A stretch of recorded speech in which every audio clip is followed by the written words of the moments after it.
I shouldn't keep a plant just because some people can't have it.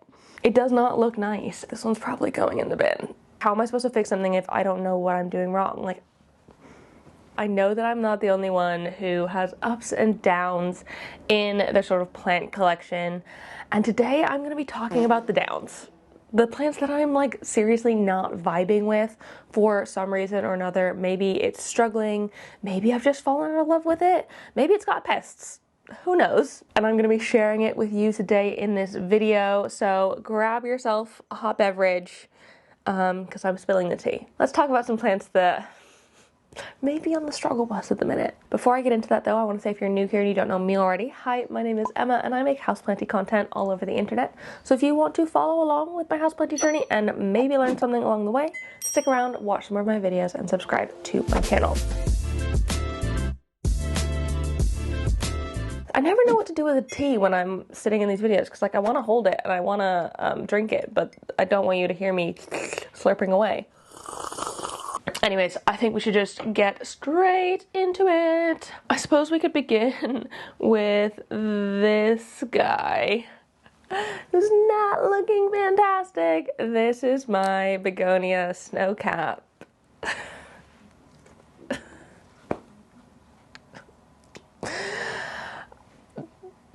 Do I need to say much more? I mean, I'm going to. Basically, this plant was doing phenomenally for me for such a long time, but now it is just, it's not even, like, this plant, this side doesn't even have any leaves on it. Is it even growing? Is it even alive? It doesn't smell like rot. Okay, that's good. But, like, even the leaves that it does have are looking quite worse for wear. And it was doing so well for a while. I'm not exactly sure what prompted this one to go downhill. At some point, I think it had thrips. It's definitely got some damage in there. I think that's thrips damage. You can kind of see it in the like central bit of the leaves. I don't think it has thrips anymore. I must have got rid of them because the new growth doesn't have any thrips on it.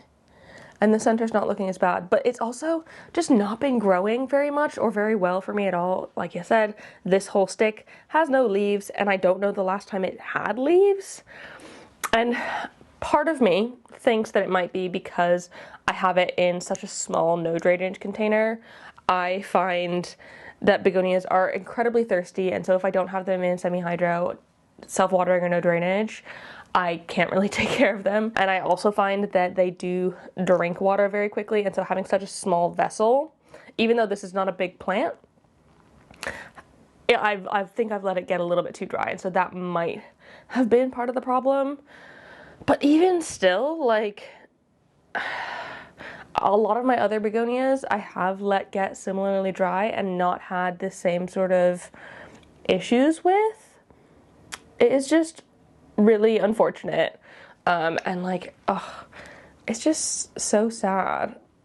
And like, I like the snowcap quite a lot and I would love to keep it, but I honestly think this was probably gonna go in the bin, which is okay. It's okay to get rid of plants. It's okay to throw away plants, especially if they're looking this crappy and may or may not have pests. I genuinely don't see any pests on here. I haven't seen any pests on here ever, so like maybe that's a hint at how badly I'm doing with it.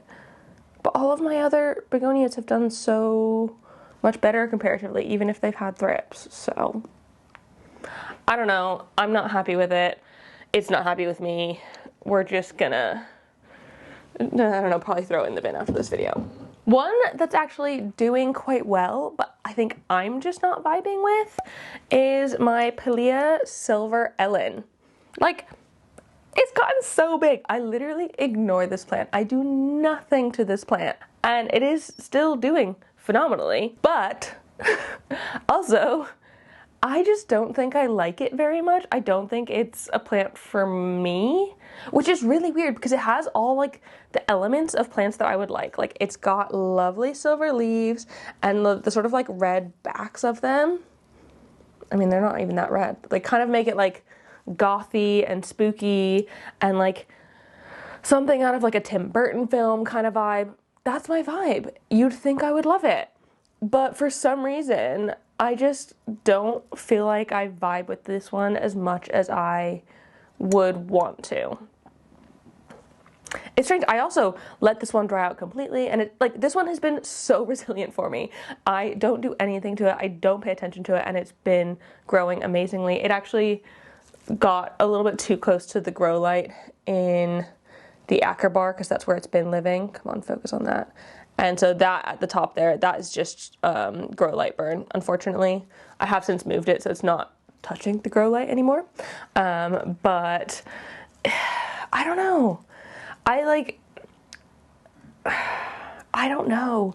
I really don't know what I think about this one. Maybe this just needs to be one that I end up like moving on in the future. Don't message me if you want this plant. Don't message me if you want any of these plants, because I'm not in a current place to be like shipping, selling things at the minute. So don't, please. It's just, I think it's more of I'm not in love with it, which is a shame. And like, I genuinely can't explain why, because this feels like it should be right up my alley, and it's thriving, and like, I can neglect it, which I love about plants. Not that I love to neglect plants, but like, you know what I mean? I like to be able to like have plants that I don't need to be on top of all the time, and this is one of them. So I just don't understand why I don't have the love for this one that I feel like I should have. And I feel like that makes me feel guilty. So it's just a bit unfortunate, and I'm sad about it, but like not at the same time. Like, I don't think I'd notice or care if I didn't have that one in my collection anymore. Next up is this Hoya here. I will pop the name of it on the screen because I can't pronounce it. Pretty normal for me, I'm dyslexic, it's okay. I got this one in June time at the Gardener's World Live thing up in Birmingham, and I think I got it because I wanted to spend money on plants. And so like I spent money on plants, not fully thinking through with things. I don't think I'm actually a fan of this sort of style of Hoya. I've had the caudata before, and it's kind of similar where the leaves are matte. They're not waxy, but they're also not fuzzy. They're just kind of matte and thick and kind of look crunchy, if that makes sense. I feel like this looks crunchy. And I thought maybe this one would be different for me because it has so much more silver in the leaves than the caudata did. But I'm just not vibing it. Also, I was going to say as well in this bit that it hasn't grown very much, but I did just notice that it has put out this little new growth bit with this new leaf on it. Which, I mean, good that it's growing, but I still don't think I love it enough to necessarily keep it in my collection. I feel like there's so many Hoya heads who like this sort of dusty, crusty Hoya. I'm just not one of them. I genuinely don't know why, and I think I was hoping to love this one, and I wanted to love it. It's just, I just think it's not for me, unfortunately. I think it's kind of like the same as the Silver Ellen. Like, in theory, I should like this Hoya. It's got the splashes. I like splashy Hoya. But something about it just isn't, it doesn't fill me with as much joy as something like the Crassiopetalata Splash, or even my, like, Polyneurus, which I absolutely love. This one just isn't, it just isn't it, unfortunately, which sucks a little bit. Then we've got the Alocasia Melo. I've talked a lot about how much this one has been a struggle for me over the years. I've had so many of them, and this was my last chance on the Melo. These little corms I got from a friend, and they gave them to me because theirs was doing really well. It doesn't do well for me, even if the plant does well for somebody else, it does not do well for me. This one is just such a struggle. And again, it's plants that like I love. I genuinely love the Melo. I love this sort of crazy texture and like the sort of bluey, like silvery leaf. It's so cool. I think they're awesome. And I also cannot grow one to save my life. I cannot. It just does not work for me. Like, this one had 2 leaves. It doesn't anymore. This one, I don't think it ever did, and I don't think it ever will. But it makes me sad. Maybe I need to try myself a Maharani, which is a Melo hybrid that still has this sort of texture, but it's hybridized with a black velvet, I believe, because it has lighter veins.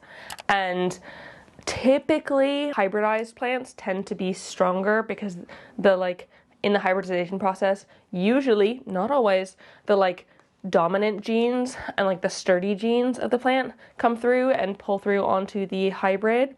And so maybe I could try a Maharani again and just like give up on the melo for good, which makes me sad. But like we can't grow all of them nicely all the time. I don't think that's a reasonable expectation. And even though I'm generally quite decent at alocasias, the melo is one that's like consistently eluded me from them.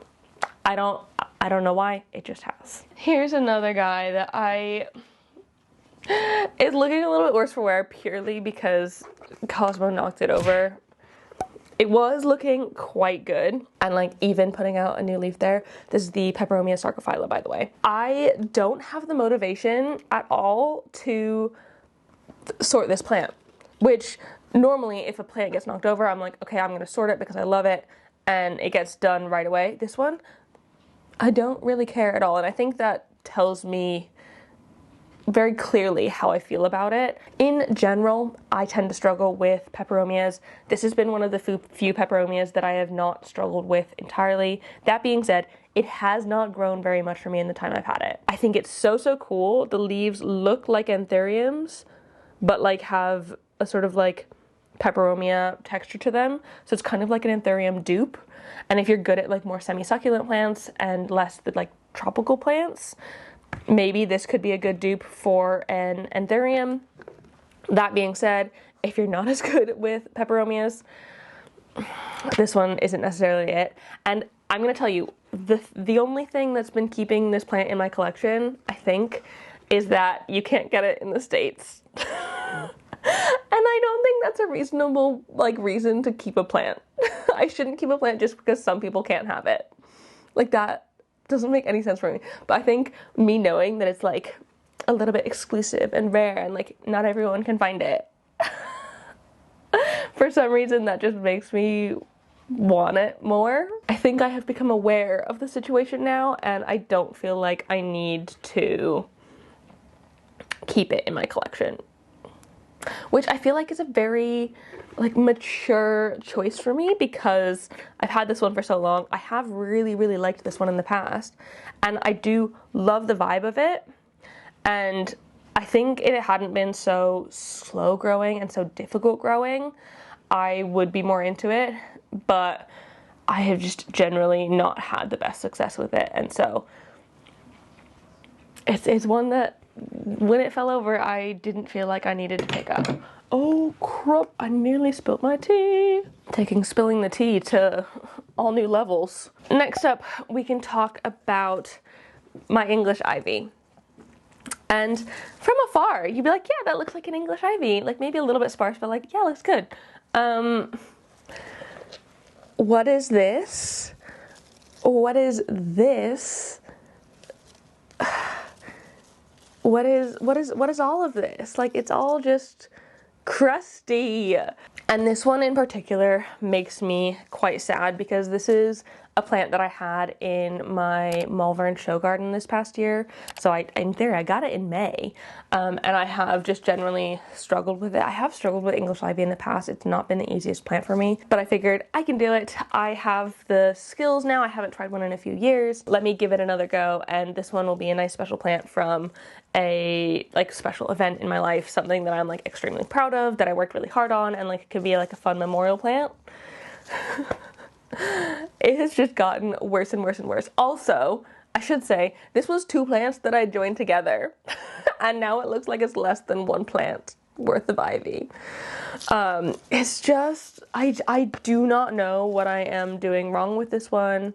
I have watered it recently, but it's still like, even the like non-crispy leaves feel like they're floppy. It must be some sort of root issue going on in there. Maybe I let it get too dry and now it's like dry rotted. I don't know. Even like this sort of new growth, I mean, it is freaking cute. Look at that adorable little new growth. How freaking cute is that? I really like it, but at the same time, I just don't think English ivy is for me, and it makes me sad because this is the only plant that I did keep from that garden. And I mean, I don't need to have plants from like memorable things in my life, but I like having sentimental plants. I should have taken something that I definitely knew I could take care of from my Melbourne show garden, but... Up next, we have this guy. Funnily enough, I also got this at Malvern. It wasn't in my show garden, but I've been wanting a calathea network for a while now. It was a wish list plant for me. It's not doing very well.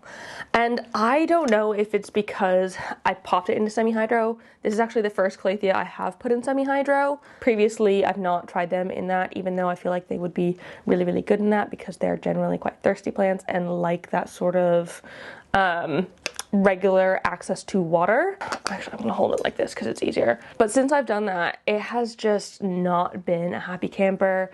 Like, any new leaves that are coming out, they don't really come out well. Look at that. It's just like it's coming in and immediately crisping up. And I genuinely don't know why. Like, it's not got pests. Like, you'd think that would be pest damage, but it's not. It's just on the struggle bus, and it looks bad in there as well. Like, because you can see all these like caterpillars and like bits of dead plant. It does not look nice. And like... it's just a bit unfortunate because I wanted to have this one, I wanted to like this one, and I was hoping that semi-hydro would be the answer for me with it. Obviously, it was not, and I need to maybe try another one in a different place. I find calatheas especially difficult to revive as well. I have tried like chopping them back to nothing in the past and like starting over from that. It never came back. Not with this one specifically, but like with other calatheas, they just never came back, and I'm like, what? I don't know how to start over, and so whenever I want to start over with a calathea, I just end up buying a new one, and that just leads to me not having loads of calatheas because I don't want to constantly be buying plants. Yeah, that's a new leaf as well that was coming out. That's just look at that. That's not even like, it didn't even unfurl. It's just so frustrating. I can take care of an alocasia, which arguably to some people is harder of a plant. But this one, which in theory I've heard is one of the easiest calatheas, I can't. So I really don't know, and it is a bit frustrating, and it is sad because I was hoping that this wishlist plant would be one that I would be able to like do well with for a long time. Unfortunately, that has just not been the case.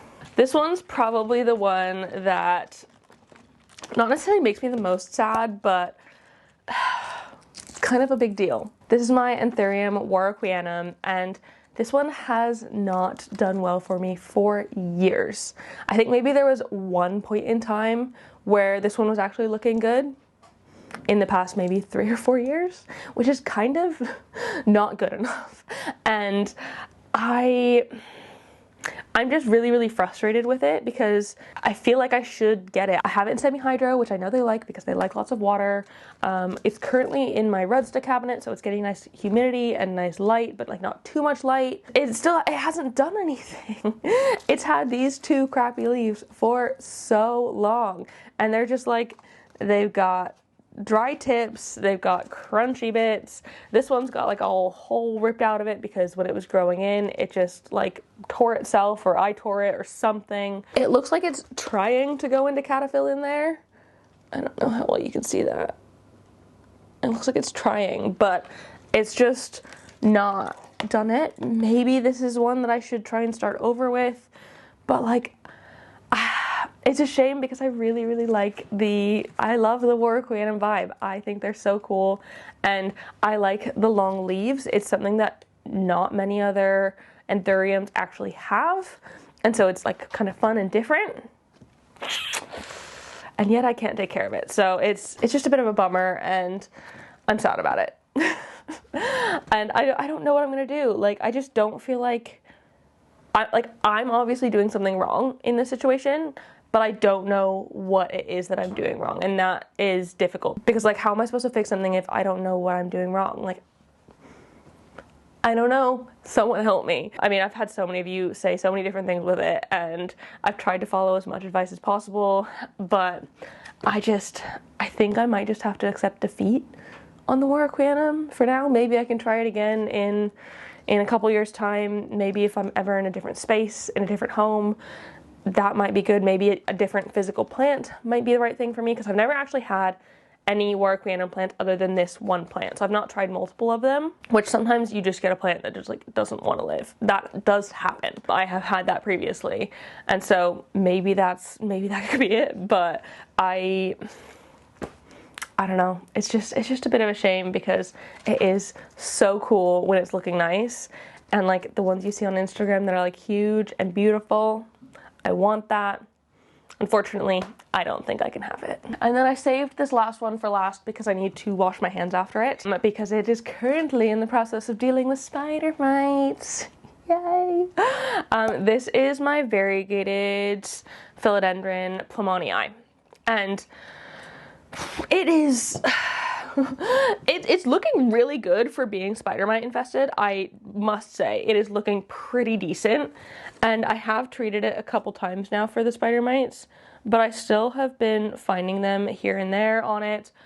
I don't know how. Like, I'm treating it with like isopropyl alcohol solution, how I normally do, but I'm still finding them pop up, which I don't quite get, because doesn't that kill them? I don't know. I'm just squishing one right now. This newest leaf on it is actually really beautiful, and I am really proud of myself for being able to, like, I trained it up a moss pole, because typically plowmanii are crawlers rather than climbers, so I'm very glad that I've been able to get it to grow up rather than across. But it's just, I don't know, like in general, so many philodendrons just aren't for me, and I think maybe this is one of them, unfortunately. I love that it's variegated. I think that's fun and different and cool. I don't know, I don't think it's for me, and a lot of the leaves are actually not very variegated as well. I was hoping the variegation would be more like sort of green on green, sort of like minty colored, or even white on green, but this sort of like, maybe it'll fade to like a more minty green, but it is very lime right now, which again is not particularly my style, and so maybe that's just another reason it's not for me. And I'm annoyed that it like keeps popping up with spider mites. I have checked all of the other plants in my cabinet. I've not seen spider mites on literally anything else, and I don't understand how this one has spider mites and the rest don't. Maybe it's like the sort of thin leaves that it really likes. I don't know, maybe they just have a taste for philodendron. I don't know, but that's just been my experience with it, and it is kind of annoying. Also, I mean, it is sizing up really well, so like, maybe if I can get this one to stop being a spider mite magnet, I will change my mind. But as of right now, I'm just like I'm not really vibing with it. And like, I don't feel bad about it. Again, this is one that like, if I were to not have it in my collection, I don't think I would like mind, which is bad. I shouldn't keep plants that like I don't absolutely love in my home, like otherwise I'm just gonna get overwhelmed and like stressed out. So anyways, I'm not gonna touch any more plants now because spider mite fingers, and I'm gonna wash them directly after this video. But that is it. Those are the plants in my collection that I'm personally struggling with, that are struggling with me, that are struggling with pests, that are generally struggling. If you have any sort of advice for me on these ones and how I could potentially be doing something better for them, let me know, and I can maybe try those things out. Also, if you're struggling with something, let me know below in the comments, and I might be able to help you. But otherwise, if you enjoyed this video, please give it a thumbs up down below and leave a comment on other houseplanty things you'd like me to talk about in the future, and subscribe for more. Thank you so much for watching. I really appreciate it. I will see you in the next one. Don't forget to keep growing. Bye!